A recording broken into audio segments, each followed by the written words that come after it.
Welcome to Week 3 of English 301, Literary Culture and Context in the New American Nation to 1820.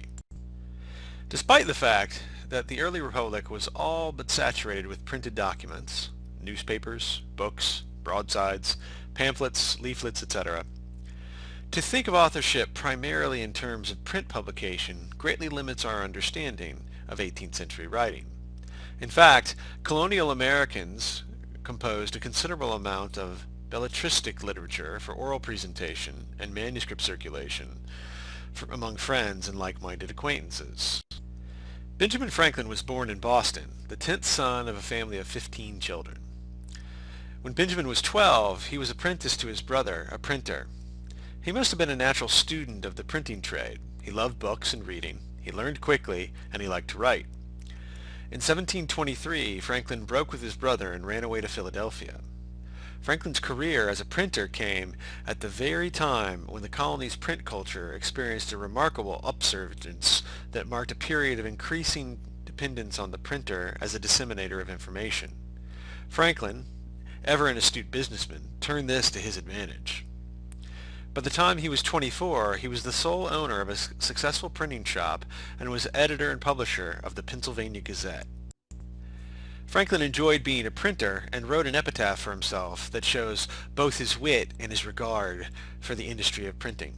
Quote, "The body of B. Franklin, printer, like the cover of an old book, its contents torn out, and script of its lettering and gilding, lies here food for worms.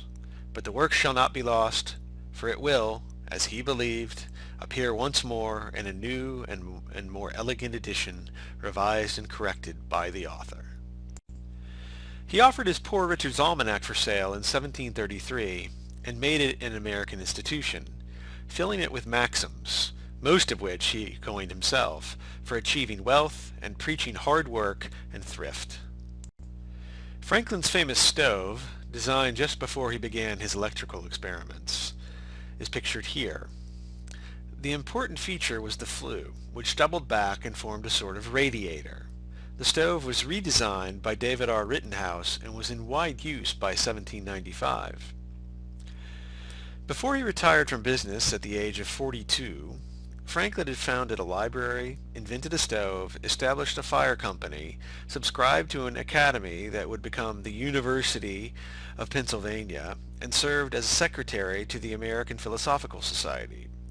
It was his intention when he retired to devote himself to public affairs and his lifelong passion for the natural sciences, especially the phenomena of sound, vapors, earthquakes, and electricity.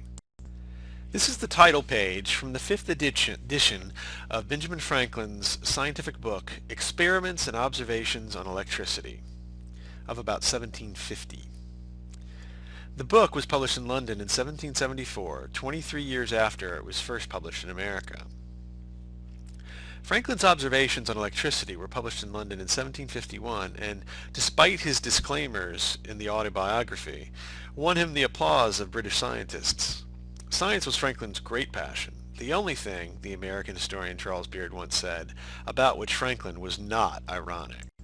This is a receipt from the Library Company of Philadelphia for a book signed by Franklin. One of Franklin's most famous inventions was the public lending library, which began in Philadelphia in the 1730s. This is John Trumbull's famous painting, Declaration of Independence, 4 July 1776. Which he completed between 1786 and 1819. Franklin's remaining years, however, were spent not in a laboratory, but at diplomatic tables in London, Paris, and Philadelphia. He was chosen as a representative to the Second Continental Congress, and he served on the committee to draft the Declaration of Independence. In October 1776, he was appointed minister to France, where he successfully negotiated a treaty of allegiance and became something of a cult hero.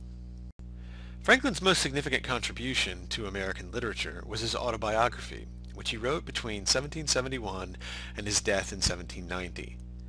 The autobiography allows us to chart a transition from the Puritan tradition to the Enlightenment and beyond.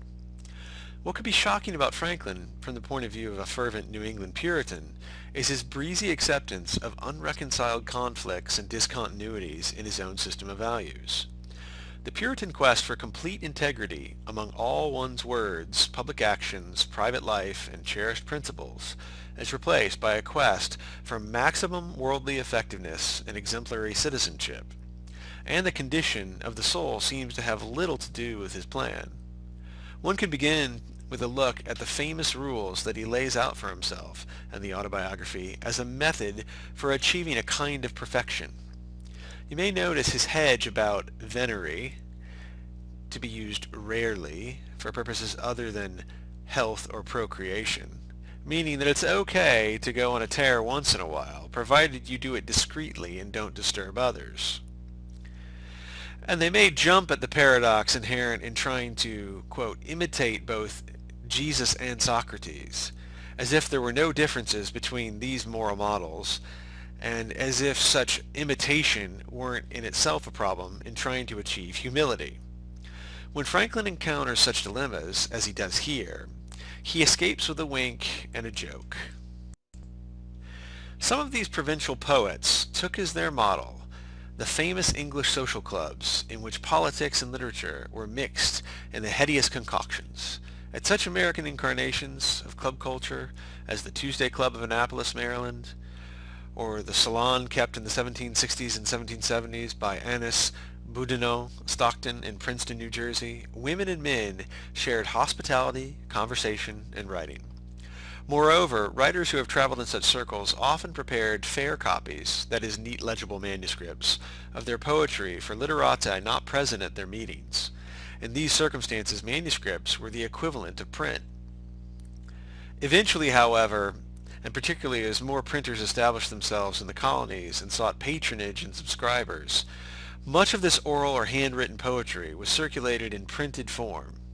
If one's wife or daughter had a proclivity toward written expression, for example, on her death the family might publish a memorial of her life with suitable excerpts from her writings. By the 1770s, however, more and more women began to write for the public sphere, particularly for the new monthly magazines that appeared in such cities as Boston, New York, and Philadelphia. Poets who previously had honed their talents in solitude or in the company of their friends and acquaintances now had the opportunity to reach larger audiences, even if they chose to do so under the cover of pseudonyms. The information on this and the previous slide can help you understand an arc in women's poetry, from manuscript to print and from private to public spheres. This is not to suggest that every woman poet followed this model. To recall, Emily Dickinson would, almost a century later, largely adhere to the model of private manuscript circulation, but rather that many women poets did indeed take advantage of the increased opportunities in the public sphere that were presented to them. Instead of presenting the move from private manuscript to public print as a necessary and inevitable teleology, you can present it as a set of options or possibilities. We can hold interesting discussions of basic questions such as, are there differences in voice, in sound, between the public poems and the private ones? If so, how could we describe these differences? The example of Native American public discourse, which we might compare to female public discourse, plunges us into a contemplation of media power, crucial in the construction of history and the survival of swaths of human experience. By 1820, white Americans had the iron presses, the huge new Fourdriniere machines for making abundant paper, the roads and boats, and soon the railroads for moving the printed word all over the settled regions. Moreover, the towns and villages of the United States communicated in only a handful of languages, not scores or hundreds of dialects, with no easy transcription to the page, as did Native Americans. As a result, the voices of Native American spokesmen, they were all male at this point, come down to us with strange and unsettling resonations. The others, the strangers, are the ones who transcribe and promulgate, and they do so on their own terms.